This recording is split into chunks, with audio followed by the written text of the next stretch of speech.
Hello, ओ light काटो, ज्यादा काटो, जितनी तुम्हारी ताकत है उतनी काटो। और यहाँ के आदिवासी, भील, दलित, माइनॉरिटी, ओबीसी ज्यादा ताकत में आएंगे और एक दिन सरकार को काट डालेंगे, ये ध्यान रखना। गजब बात नहीं की यार। हम तो इतने दूसरे देश से आए, कल महाराणा ये पुंजा भील की जयंती मनाकर घर भी नहीं गया हूँ, सीधा यहाँ आया हूँ। तो मैं कह रहा था कि 3 साल पहले मैं आया था, पुंजा भील की मूर्ति लगी आपके सामने दिख रही है, और आज मैं क्या जाना चाहता हूँ कि आपके 3 नंबर की रूट है, 3 बसें चालू करवाने के लिए कुंभलगढ़ के लोगों ने जो ठान रखा है, डॉक्टर राम मीणा और अन्य साथी को आगे कर रखा है, तो सरकार को झुककर 3 बसें चालू करनी पड़ेगी और चालू होगी। सरकार के बीच में बैठने वाले हमारे भील जय कृष्ण पटेल आपके पीछे बैठे हुए एमएलए, आज जय कृष्ण पटेल आए, कल थावरचंद डामोर आएगा, परसों उमेश डामोर आएगा, उसके उरले दिन बाद में सांसद राजकुमार रोध भी आएंगे। और तब तक डॉक्टर राम मीणा के पेड़ को शांति लगानी होगी, ताकत देनी होगी। आप सभी अगर उनको ताकत दोगे तो ये बिना खाए पिए 10 दिन निकाल सकते हैं, जो मुझे आशा है।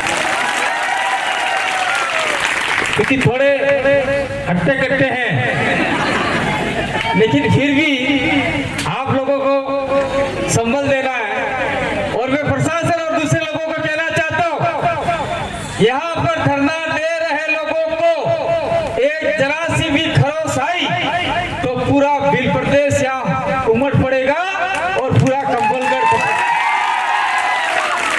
फूल बना देंगे पूरे कुंभलगढ़ को। ये कहना चाहते हैं, किसी को खरोच तक नहीं आएगी, किसी को खरोच तक नहीं देंगे। और मैं यहाँ के लोगों को कहना चाहता हूँ, चाहे वो जनरल हो, चाहे आपके राजपूत समाज के लोग हो, चाहे किसी भी समाज के लोग हो, उनको मैं कहना चाहता हूँ कि अगर यहाँ बसें चालू होगी तो गांवों से लोग आएंगे और आपके व्यापार को गति मिलेगी। अब लोग ही आ नहीं रहे, दुकान सामान कौन ले जाएगा? इसलिए आप भी डॉक्टर राम मीणा का कंधे से कंधा मिलाकर साथ दो। या किसी जाति समाज की लड़ाई नहीं है, ये लड़ाई सभी कुंभलगढ़ के वासियों की लड़ाई है और बस चालू करने की लड़ाई है। आज ये भाई नई नई बस में या जीप में लटकाई जावे तो कोई नीचे घर की पड़ी गई, तो जिम्मेदारी कौन ले? सरकार तो पैसे देवे कोई नहीं भाई, सरकार पैसा देते नहीं है। अगर आपका रोडवेज बस होगी, खरोच आ गई, उंगली कट गई तो अच्छा खासा पैसा मिल सकता है सरकारी ओर से। इसलिए सरकार की सुविधा अपन को लेना अनिवार्य है। मैं एक बात और कहना चाहता हूँ साथ साथ में, पुंजा भील की तो मूर्ति लगाई हम लोगों ने थोड़ा दबाव बनाकर, तो जिस व्यक्ति को, जिस महान शख्स को पूरा देश महाराणा प्रताप के नाम से जानता है, और महाराणा प्रताप किसने बनाया? इनका नाम क्या था? कीका। क्या नाम था आपका? पता है? कीका। और गोगुंदा के अंदर भीलों ने अपना अंगूठा काट कर उनके कपाल पर तिलक लगाया खुद से, और उनको कीका से महाराणा प्रताप बनाया। और प्रताप बनाने के बाद में आज उनकी ये किसकी मूर्ति है? ये नहीं, महाराणा प्रताप तो है, लेकिन धक्का लगाओगे तो टूट जाएगी भाई,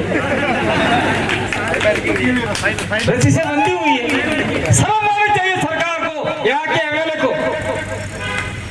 गंदी मूर्ति लगाई अभी तक, जब वोट दिए थे तो पुंजा भील की मूर्ति लगा दी पत्थर की, अब हम लगाएंगे। आदिवासी ने अगर महाराणा प्रताप को प्रताप बनाया था, भीलों ने बनाया था, तो भील लोगों को कहना चाहता हूँ, 1-1 रुपया चंदा करो और महाराणा प्रताप की मूर्ति पत्थर की हम लगाएंगे सरकार जहाँ बाढ़ में।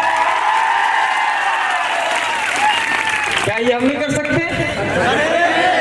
जब बस चालू कराए जाएंगे तो मैं तो कहता हूँ उसी बस में हम महाराणा प्रताप की मूर्ति लेके आएंगे।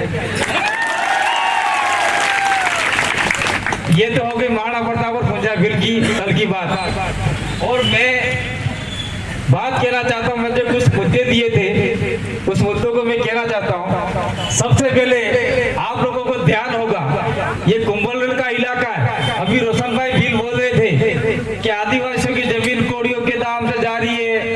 आधा बीघा रजिस्ट्री करा ली ने, फिर उसमें लिख दिया 4 बीघा, और आज आदिवासी जमीन से बेदखल हो गए। तो मैं यूं कहना चाह रहा हूँ, आप यूं कहना चाहूँ कि जब आप रोटियां नहीं मिलती, खाना नहीं था आपके पास, आपके बाप दादाओं के पास मकान नहीं थे, टापरे नहीं थे, छापरे नहीं थे हमारे पास, तब हमने 1 इंच जमीन नहीं बेची, 1 इंच जमीन नहीं बेची। तो आज काहे को जमीन बेच रहे हो भाई? क्या जरूरत पड़ी आप लोगों को जमीन बेचने की? आज तो कम से कम जितना पैसा हम कमा सकते हैं, उदयपुर जा सकते हैं, अहमदाबाद जा सकते हैं, जयपुर जा सकते हैं, साधन सुविधा हो गई है, वहां से पैसा कमाकर हमारे बच्चों की शादियां करवा सकते हैं, सारा काम करवा सकते हैं। हॉस्पिटल व्यवस्था हो गई अपने इलाकों में, उदयपुर जैसे इलाकों में पहले बाहर जाना पड़ता था। तब तो हमारे बाप दादाओं ने लड़ झगड़ कर जमीन बचाई, और आज तुम लोगों को क्या जरूरत पड़ी जमीन बेच रहे हो। देखा कभी रेल के किनारे गए हो? बड़े बड़े शहरों के अंदर रेल का पटरियां होती है, उसके बाद तंबू तान के जो लोग रहते हैं एकदम गंदगी में रहते हैं, उनके पास आप बैठ ही नहीं सकते हो। ऐसी स्थिति अपने आने वाली है, आ जाएगी अगर आपने समय रहते जमीन बेचना बंद नहीं किया तो। मैं तो कहना चाहता हूँ, चाहे वीडियो चाहे कोई दिक्कत नहीं है, एक दिन ऐसा आएगा अगर आदिवासी दफनाते हैं तो दफनाने के लिए जमीन नहीं मिलेगी, जलाते हैं तो जलाने के लिए शमशान घाट नहीं मिलेगा। सारी जमीनों पे ये लोग महल बना लेंगे, होटलें बना लेंगे, सारा खत्म कर देंगे। और आपने अगर जमीन बेचना बंद कर दिया तो इस इलाके में जितने भी रिसोर्ट हैं, वो रिसोर्ट वाले भी इसी इलाके में नहीं आएंगे। मैं देख रहा हूँ यार, सारा कुंभलगढ़ खत्म हो गया। ये कुंभलगढ़ ज्यादा भीलों का इलाका था, आज भील कहीं गायब हो गए। तो सारे इलाकों में बड़े बड़े होटलें बन गई, और इन होटलों में हमारी इन भाइयों को कचरा निकालने के लिए भी नौकरी नहीं मिलती। वो लोग मिलती है क्या? रखते ही नहीं वो लोग तो। और आदिवासी इस जमीन के मालिक थे, इस देश के मालिक थे, और आज होटलों में नौकर बनाने के लिए भर्तियां निकालते हैं, और हमारे लोग वहां जाते हैं पढ़े लिखे होकर भी। ये बड़े शर्म की बात है। इसलिए आज के बाद हम इस रोडवेज चालू करवाने के लिए हम लोग यहाँ पर आए हैं। लेकिन आप जितने भी लोग आए हो, कसम खाकर जाओ, जो आदमी जमीन बेचेगा वो कतई हमारे समाज के बीच में नहीं बैठेगा। ये आप लोग चाहते हो क्या? अब जमीन ही नहीं बचेगी तो आपकी संस्कृति नहीं रहेगी, संस्कृति नहीं रहेगी, मकान नहीं रहेंगे, तो सरकारी सुविधाएं कहाँ से आएगी, कहाँ से मिलेगी? सरकार देगी नहीं आपको।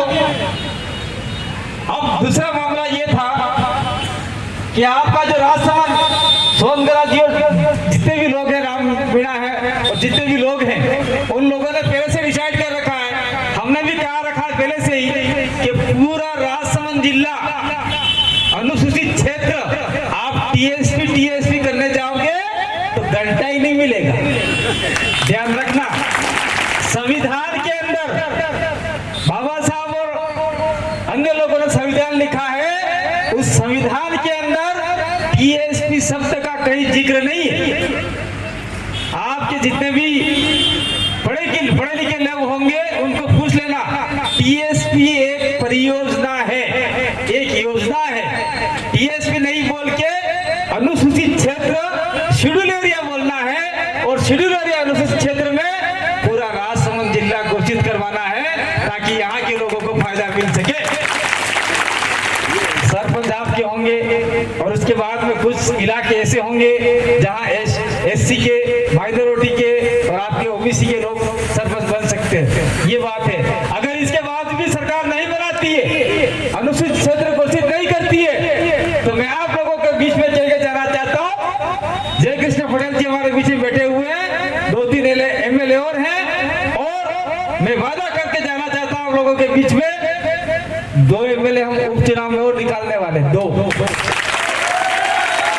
84 और सलूमर, तो 3 तो हैं, 2 और 5 हो जाएंगे। तो 5 एमएलए मिलकर आपके लिए आवाज उठाएंगे कि राजसमंद इलाके में जहां जिस पंचायत के अंदर 50% से ऊपर आदिवासियों की संख्या है, बिलों की संख्या है, उस पंचायत को अनुसूचित क्षेत्र शेड्यूल एरिया अर्थात टीएसपी घोषित करें ताकि आपका सरपंच बन सके। ये मैं जय कृष्ण फटल जी को कह रहा हूँ, ये आपसे वादा करके जाएंगे और निश्चित रूप से करवाएंगे। इससे फायदा होगा। विशेष भर्तियों में, आपको नौकरियों में, मास्टरों में, सभी समाज के लोगों को फायदा होगा। जैसे डूंगरपुरा माशा देख लो, बाहर के लोगों को बैन कर दिया। 45% नौकरियां आदिवासियों को मिल गई, 5% नौकरियां ऐसे समाज को मिल गई, 50% नौकरियां सभी समाजों को मिल गई और बाहर के लोगों को बैन कर दिया। बाहर के लोग का मतलब राजसमंद के उस साइड के इलाके के लोग जो आदिवासी इलाके के नहीं है, शेड्यूल एरिया के नहीं है, शेड्यूल एरिया के बाहर के लोग, उनको इस इलाके में आने से रोक दिया जाएगा और इसी जिले के लोग नौकरी लगेंगे। ये बहुत बड़ा प्रावधान है। लेकिन इस चीज को आपका एमएलए जानता ही नहीं है। वो तो 5वीं तक पढ़ा, क्या पता, मुझे नहीं पता। क्या पढ़ा फिर आपने? क्या नाम?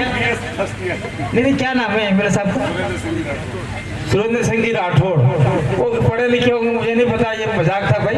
वो उनके इलाके रहते होंगे, हमारा कोई लेना देना नहीं है। BA फर्स्ट ईयर है।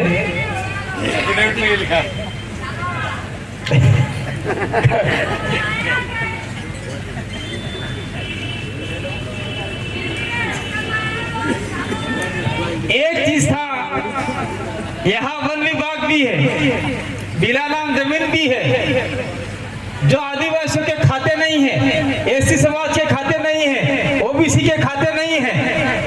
वो जमीन वन विभाग के आसपास है, तो वन विभाग वाले आपको भगा रहे हैं, खाली करो। बिला नाम है तो और पटवारी भगा रहा है, तहसीलदार भगा रहा है और भगा रहे हैं। लेकिन मैं कहना चाहता हूँ, रिसोर्ट बनाना है तो सरपंच लिख के दे रहा है, पटवारी लिख के दे रहा है, तहसीलदार लिख के दे रहा है, वो जमीन उसके खाते हो रही है। लेकिन किसी आदिवासी के खाते कोई जमीन नहीं हो रही है, एससी के खाते नहीं हो रही है, ओबीसी के खाते नहीं हो रही है। जब प्रावधान है, सरकार का कुछ नियम कायदे हैं, वो नियम कायदे जब तक आप में शिक्षा नहीं होगी, आप इस चीज को पढ़ोगे नहीं तो फायदा आपको नहीं मिलेगा। इसीलिए मैं सरकार से दरखास्त करना चाहता हूँ, आप लोगों को कहना चाहता हूँ कि आप लोग जो सरकारी भूमि है उस भूमि पे कब्जा करो और कब्जे से अगर आपको हटाते हैं तो हमको आवाज दो, हम आपके कंधे से कंधा मिला के लड़ाई लड़ने के लिए तैयार है। और जैसे ही मैं आया, हर बार के जा रहा हूँ यहाँ से और के जाना चाहता हूँ। अरे भाई ने बोलवा दो भाई, कोई फर्क नहीं पड़े, कोई इनके दिमाग में और दिल में कुछ दर्द है, उस भाई को दर्द है। मैं एक बात और के जाना चाहता हूँ, किले के अंदर हल्दी घाटी का युद्ध हुआ, उससे पहले इस किले के अंदर जब किला नहीं बना था, उस किले की जमीन पर भील आदिवासी रहता था कि रहता था। उसके बाद में कोई अन्य समाज के लोग भी रहते थे और आज की तारीख में भीलों के घर टूट रहे हैं, जल रहे हैं, बरसात से खत्म हो रहे हैं। अगर भील 1 किलो भी सीमेंट लेके जाता है उसका घर दुरुस्त करने के लिए, तो प्रशासन उसके ऊपर डर लगाता है, सीमेंट लेके ऊपर चढ़ने नहीं देता, अन्य समाज को चढ़ने नहीं देता, घर को बनाने नहीं देता। और वहां पर जो अन्य समाज के लोग रह रहे हैं, मैं कहना नहीं चाहता कि समाज का दुश्मन नहीं हूँ, मैं और कह रहना चाहता हूँ, राजपूत समाज के लोग रह रहे हैं, अच्छे कंडीशन में रह रहे हैं और गरीब तबके वर्ग के लोग, उनको सीमेंट नहीं लेके देने ऊपर चढ़ने दिया जा रहा है। तो मैं कहना चाहता हूँ, आप तो इंसान हो, तो क्या हम जानवर? अगर आपका मकान बना है तो भीलों का मकान भी बनना चाहिए, दलित का मकान भी बनना चाहिए, माइनॉरिटी रह रहा उसका भी बनना चाहिए। क्यों बनना चाहिए? महाराणा प्रताप के साथ में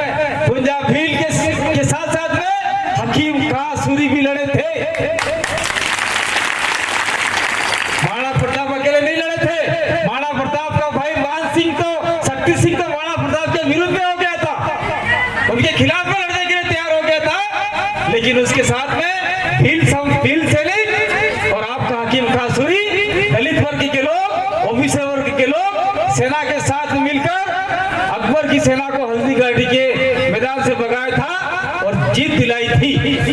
इसलिए अगर कुंभलगढ़ के किले में अन्य समाज के मकान बने हुए हैं तो वहां पर भील समाज के मकान को भी ध्वस्त करने का अवसर सरकार को देना चाहिए।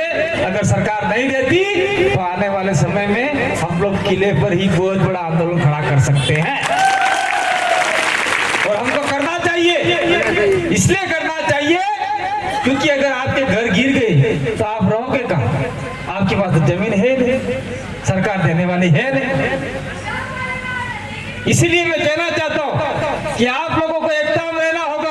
आपको कल डराया जाएगा, धमकाया जाएगा, आपको हटाया जाएगा, लेकिन मैं कहना चाहता हूं कि आप डरो मत।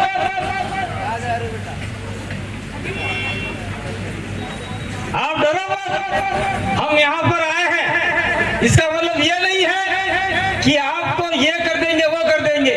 हम इसलिए आए हैं कि आपके दिलो दिमाग में एक डर है, एक खौफ है, उस डर को खत्म करना चाहते हैं और आपको आजाद करना चाहते हैं। आजादी जिसे करना चाहते हैं कि आपके अंदर डर की गुलामी है, तो उस डर को भगाओ और आगे बढ़ो, लड़ाई लड़ो अपने हक अधिकार के लिए। जैसे भुंजा भील, कंटिया भील, बाबा साहब अम्बेडकर, बिरसा मुंडा और आपका तिलका मांझी, सावित्रीबाई फुले, इन सभी ने मिलकर लड़ाई लड़ी थी, वही लड़ाई हमको लड़नी पड़ेगी। अगर नहीं लड़े तो आने वाले समय में हमारे बच्चे बहुत कमजोर हो जाएंगे।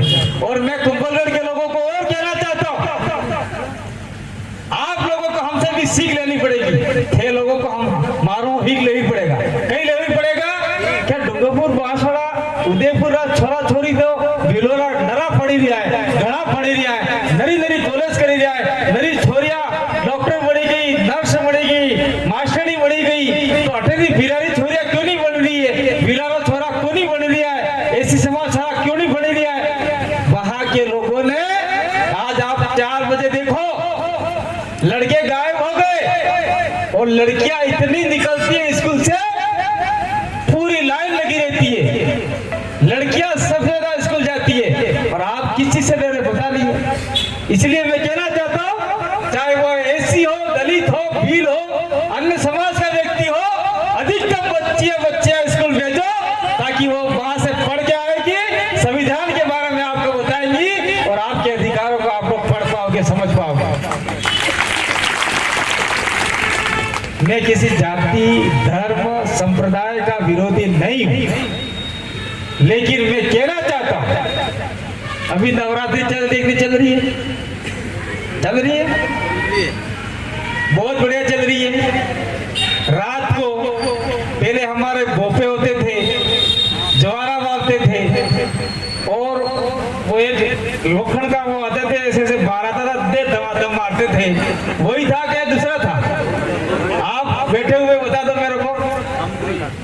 ऐसे कावड़, हम तो कावड़ बोलते हैं उसको, गरम करके दे ऐसे साकड़, माता जी अपने जो कुल देवी, अपने बिलो की कुल देवी। और आज क्या हो गया? सब भूल गए। गुजरात से गरबे लाए और पूरी रात लड़के लड़कियां न जाने कहां नाचती है, कौन से जंगल में जाते हैं, आता पता नहीं है। कहां से लाए गरबे? जो आपकी गौरिया थी भिलो की, वो खत्म कर दी, गरबे लाए। और मैं कहना चाहता हूं आप लोगों को, पुलिस वाले भाई भी सुन रहे, एक रिपोर्ट आई है, सर्वे की रिपोर्ट आई है, नवरात्रि के 2-3 महीने बाद में सबसे बड़ा इंडिया में गर्भपात होता है। गुजरात के अंदर गर्भपात होता है। कितने शर्म की बात है। और ये भाई सुन रही है, मेरी माता बहनें सुन रही है, लेकिन सही बात है, वो थाना होड़ा भी जाओ, कोई फर्क नहीं पड़ा, आप हिंदी समझो नहीं समझो। और जो दुकानों में, मेडिकल में जो आपके सामान मिलते हैं गर्भ को रोकने वाले, वो सामान सबसे ज्यादा इस नवरात्रि के समय में बिकते हैं। तो ये पवित्र महीना है कि पवित्र दिन है कि अपवित्र दिन है? क्या कर दिया है लोगों ने, देखो इस चीज को समझना होगा। इसलिए मैं कहना चाहता हूँ, कहने का मतलब ये है कि आप जैसे जुलाई महीना स्टार्ट हो गया तो आपके सबसे पहले आ गया दशामाता, पहले नहीं था। उसके बाद में आ गया आपका गणपति, पहले नहीं था। इसके बाद में गौरी आ गई, इसके बाद में नवरात्रि आ गई। और बच्चा स्कूल में जाके पढ़ेगा कब? और पढ़ेगा नहीं तो नौकरी लगेगा कब? नौकरी लगेगा नहीं तो आपकी बेरोजगारी, आपकी गरीबी दूर होगी कब? इसलिए अधिकतम बच्चों को पढ़ाओगे तो बच्चे डॉक्टर बनेंगे, मास्टर बनेंगे, और अधिकतम ये पुलिस वाले भाई जैसे भी बनेंगे। आप विचार करोगे हमारे तो नौकरी नहीं मिल रही है, नौकरी नहीं मिल रही है, आप गरबा खेलोगे, आप गणपति विसर्जन करोगे, आप दशामाता विसर्जन करोगे, तो फिर क्या घंटा पुलिस वाले बनेंगे क्या? घंटा मास्टर नहीं बनेंगे, मास्टर बनेंगे? कोई नहीं बनेंगे भाई। जो आस्था है उसमें रखो, कोई दिक्कत नहीं है, लेकिन आपको अपने बच्चे को शिक्षा एजुकेशन देनी पड़ेगी। और मैं कहना चाहता हूँ, ये जो 17 सीटें हैं हमारे आदिवासी इलाके की, यहाँ कोई पार्टी का कार्यक्रम नहीं है। मैं खुद पार्टी बनाई है, मैंने भारत आदिवासी पार्टी मैंने खुद बनाई है। उस पार्टी को बना के हम लोग आ रहे थे, और आपका फ्लासिया के जगदीश पांडे और भील आदिवासी 1 घंटे के अंदर हमारा एक्सीडेंट हो गया, उसकी डेथ हो गई, उसकी मौत हो गई।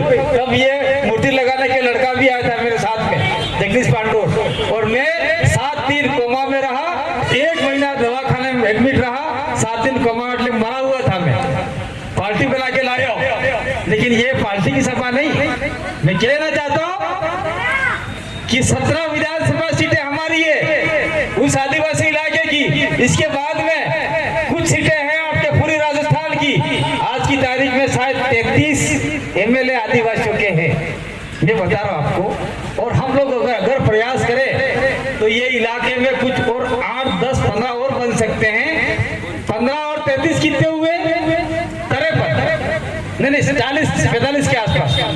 और 45 या 30 जो भी एमएलए अगर अपन बनाने में सक्षम हुए तो सरकार आपकी बनाने में कोई नहीं रोक सकता। जिसको मुख्यमंत्री बना सकते हो बना सकते हो, वो ताकत हम आप लोगों को दिलाएंगे।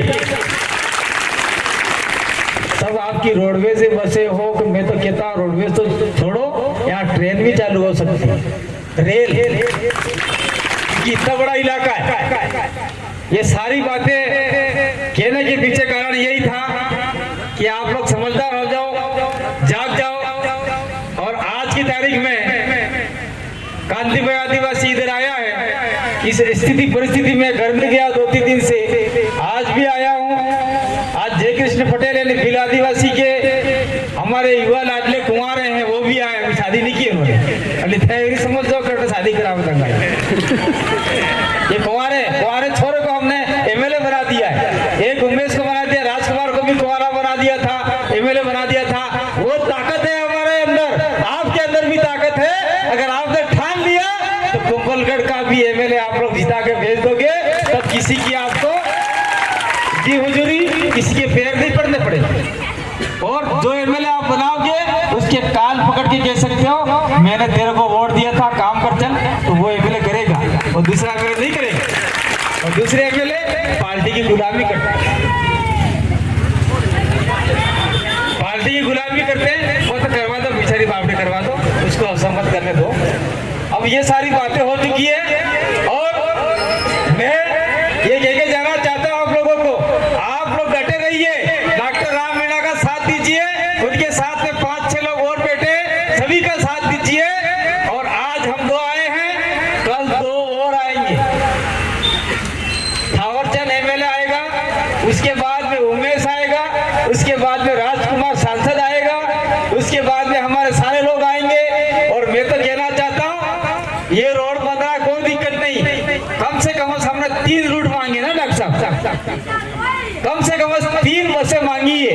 अरे 3 नहीं देवे तो कोई बात नहीं है भाई, कम से कम 1 बस तो चालू कर दो। राजसमंद से लेके यहाँ तक, उदयपुर से लेके यहाँ तक एक चालू हो जाएगी, दूसरे हम खुद चालू करवा देंगे।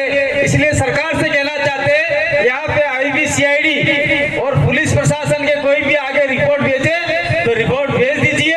ये छोटा आंदोलन है, अगर आपने समय रहते हमारे मांग नहीं मानी तो इस आंदोलन को हम लोग धीरे धीरे धीरे धीरे बहुत बड़ा कर देंगे, और तब सरकार को समझ में आएगा कि मांग, इसकी बातें मान लेनी चाहिए थी। और डॉक्टर राम मीणा को कुछ हो गया तो हम ईंट से ईंट बुझा देंगे। डॉक्टर राम मीणा कुछ हो गया हम ईंट से ईंट बुझा देंगे।